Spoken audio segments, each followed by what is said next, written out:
Hi everyone, welcome to my channel. This is my third video talking about an important topic to me. And today I'd like to discuss why I wear the hijab and some misconceptions around it. I'd like to say that I'm not an Islamic scholar, so everything I talk about today is based on my own understanding and own perception of it. Some of you might disagree with that, which is completely fine. This is just my own take on it and why I wear it. I'd also like to touch base on the struggles of continuing to wear the hijab. I think that this is something a lot of women struggle with, but it's not often discussed openly and publicly. So the first two main misconceptions in wearing the scarf is that Islamically women are forced to wear it and that women who wear it are oppressed. I'd like to say that it is not in Islam to force a woman to wear the hijab. That's not what Islam teaches us, and that actually contradicts Islamic teaching. There are many things that you cannot force women to do, and wearing the scarf is one of them. Unfortunately though, there are women who are forced into wearing it, but that's based on culture and tradition and not Islam. And unfortunately, a lot of people take the culture and mix it with religion and call it Islam when it's not. So I believe that Islam and wearing the hijab is something between a woman and God and no one else. And no one else should have a say or an impact on that. The second misconception, and it's a big one, that the hijab oppresses women. I, as a woman, believe that my beauty is a big part of who I am, and I believe that that's something that is precious and very sacred to me, and not everyone has a right to see that. And when I say my beauty, I mean my body and my hair. These are things that are important and very precious to me, and I don't want everyone to see it, and only the people who I choose have a right to see that side of me. You know, we live in a society that has a huge emphasis on a woman's physical form, and it leaves women objectified.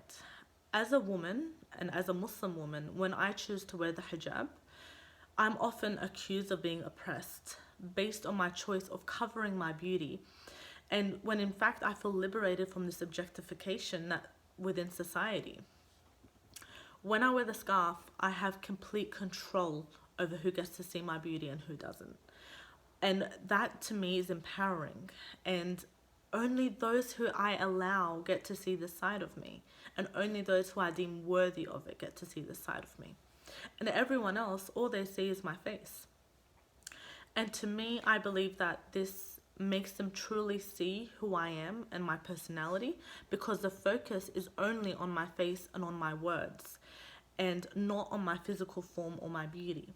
So it's almost like they're left to only look at what I have to say and only hear what I have to say, because they're not distracted by my beauty or my body. As well, in society, a lot of people make us believe that feminism only means stepping out naked, and that's the ultimate meaning of liberation. But to me, it's the exact opposite. To me, it's having control of who I allow to see my beauty and who I don't. And I don't believe there's a right and wrong way of practicing feminism. I believe everyone should practice it in the way that empowers women, and that's what's important. And like how I would never tell a woman to cover for the sake of feminism, I believe no one should ask me to undress for the sake of feminism.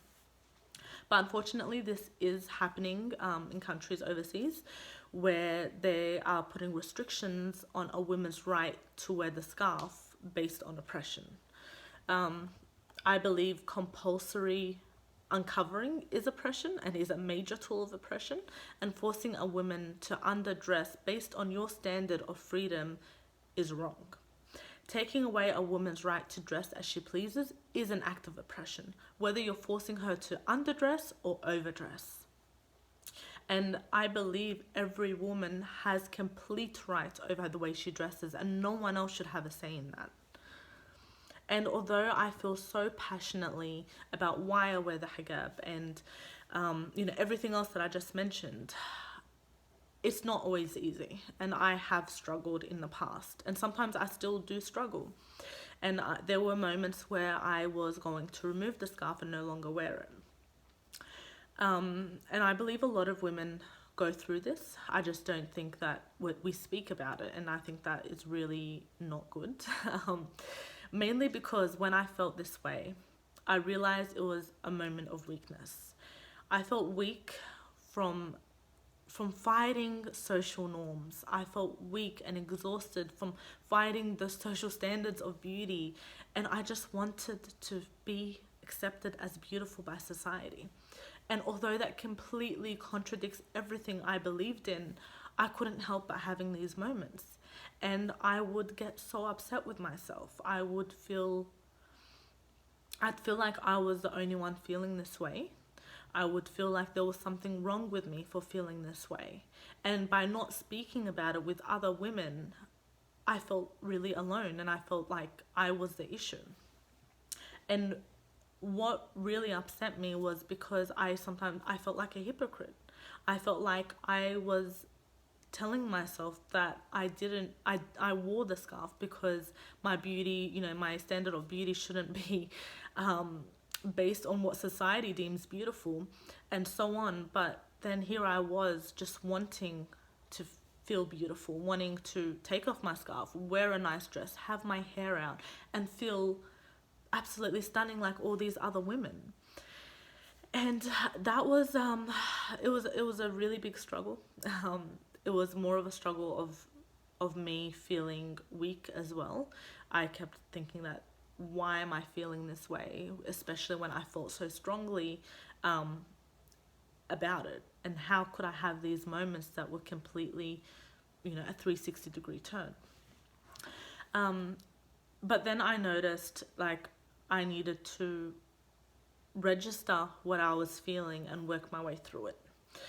And I just want to say it's okay to feel this way, because we are human. We are messy, and our emotions are messy, and our minds are messy, and that's completely fine. We're human. We're allowed to have these weak moments where we second guess the things that we believe so strongly about, but we just have to address it and learn from it and move on. So what I did was I tried thinking about it logically. I said, okay, even if I did wear the scarf, remove the scarf, the reason would be because I wanted to feel beautiful. But then even if I did remove the scarf, I still wouldn't feel beautiful, because there would be another 101 things that society would deem not beautiful that I had. And I would constantly be chasing this unrealistic expectation of what is beautiful, which is impossible to me. So I realized that the only way to truly feel beautiful was to find that within myself. And if I felt that way and I truly believed it, then it wouldn't matter to me what what society deemed as beautiful and what it didn't. And so I tried to work on this. I tried to find ways to feel confident in myself and in my beauty, that even if I covered the two most, the two things that we classify as the ultimate beauty, our hair and our body, that I would still carry myself with confidence and liberate myself from these social standards.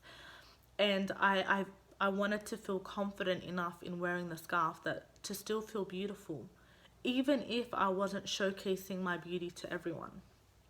So that's what I needed to do. I needed to reassure myself that I am beautiful, even if it wasn't displayed for others, even if others weren't seeing it. That doesn't mean it didn't exist, and that didn't mean that it wasn't there.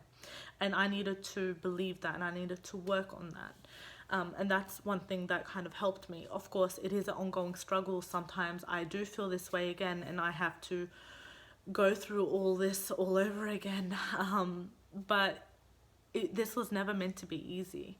We know that the things that we do for the sake of God are difficult, and we have to remain strong and take it as it comes. The second thing as well was that I wanted to just fit in. I didn't want to be stared at everywhere I went. I didn't want to be stared at every time I entered a room and to just be classified as a Muslim woman, although I was, but I believe that I was a much more than just the Muslim woman.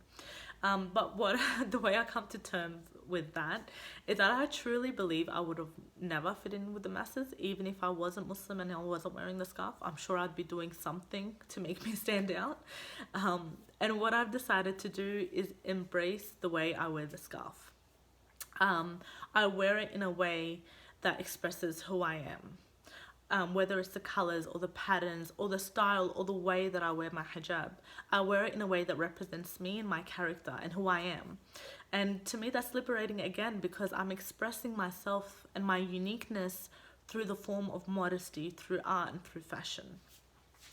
And there are many other reasons why women stop wearing the scarf or decide to take off the scarf. One thing is that sometimes it's just a cultural thing and they think that's just something they have to do, and they wear it without truly valuing the religious meaning and the religious value behind it. I know that when I first wore the scarf, I wanted to follow the footsteps of my sisters who both were wearing the scarf and were older than me. And I did wear it before researching and discovering it myself. So I was taught why we had to wear the scarf and the reasoning behind it and so on, but I never discovered it on my own. And as I got older, I went and did that. I decided that I needed to understand why I wore it in my own way, and I needed to be confident in it, and that did help me. It made sure that I was a bit more resilient when I had these weak moments, I guess. And that's how I dealt with it. There are other reasons why women take it off. Some of them just don't want the attention. They just want to feel invisible, and that's completely fine as well. I just want to say that you're not alone in what you're feeling. And the worst thing for me was being so harsh on myself when I had these feelings and feeling like there was something wrong with me and that I wasn't a good Muslim because I felt this way. And that's not how we should feel. We should be able to talk about it openly and have this discussion about it. Anyway, I hope this has benefited someone. I hope it's reached someone who may have been struggling. Know that you're not alone. Know that whatever decision you make, it's okay. And yeah, you're not alone. If anyone has anything that they would like to discuss, please let me know. If you have any questions, leave a comment. Thanks, guys.